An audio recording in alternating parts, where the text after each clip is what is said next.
Good to see you guys again. Hey, I'm going to talk with you about distressed assets. Now, distressed assets is something that I know a lot about because I was brokering a lot of real estate during our Great Recession. And for those of us that stayed in the business during those years of the Great Recession, that's how we made our living.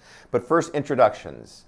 My name is Mark Hulsey. I am a commercial investment broker. I'm with a company called Results Commercial. We are a small boutique firm, and we are in Minnesota, Wisconsin, Illinois, Florida, with offices across the U.S. We're very well connected because we've been at this for a very long time. So let's dive into what I want to talk about today. Deed in lieu. Deed in lieu of.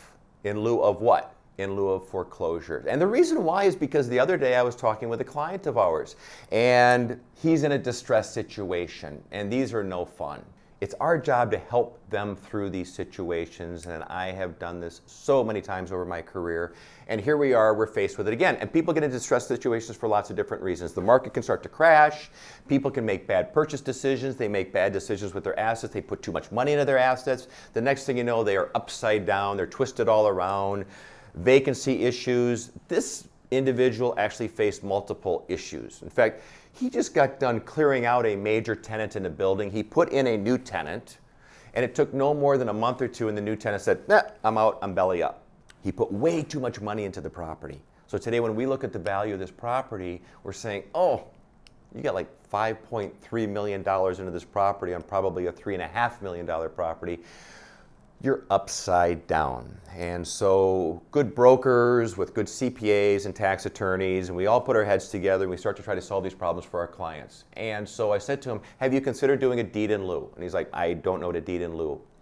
And because I'm not a lawyer, I can only give so much information, so then we end up connecting our clients with very good real property attorneys. And I said, you may want to consider, if worst comes to worst, I can't sell your property. We can't figure out a deal. We can't go to the bank and maybe work through a short sale.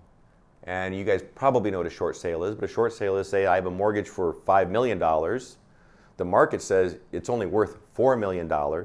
We say, lender, will you work with us? It's very different on residential than it is on commercial, okay? Because there are different types of loans for a residential property than it is a commercial property. And in commercial properties, oftentimes those owners are on the hook, even in the event of foreclosure, giving the property back to the bank.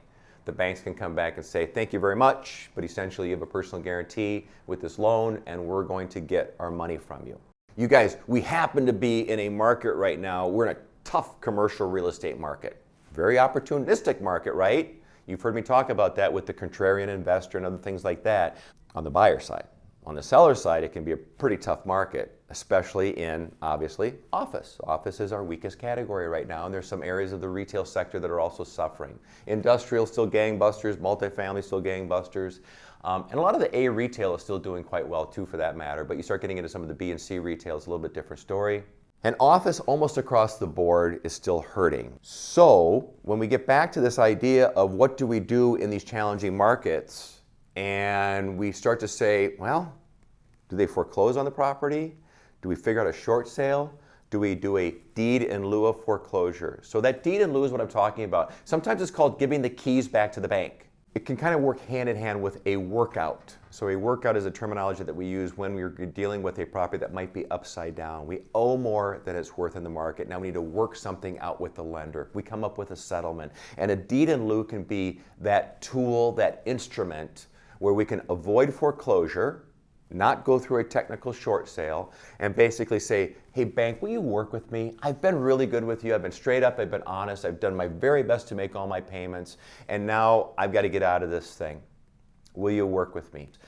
So listen, there's a lot to this, and state laws vary, so that's why it's so important that you have yourself a really, really good real estate property attorney right next to you with a really good broker, with your banker, and you start trying to figure out what are some of the solutions to solve these kind of complicated problems. Listen, I hope that's helpful. It's certainly something to think about as we, go deeper down that world of distressed real estate. Appreciate you being with me. Reach out to me anytime if I can help you out. I appreciate you being part of our Results in Real Estate channel. Thank you so much for that, and I'll see you soon.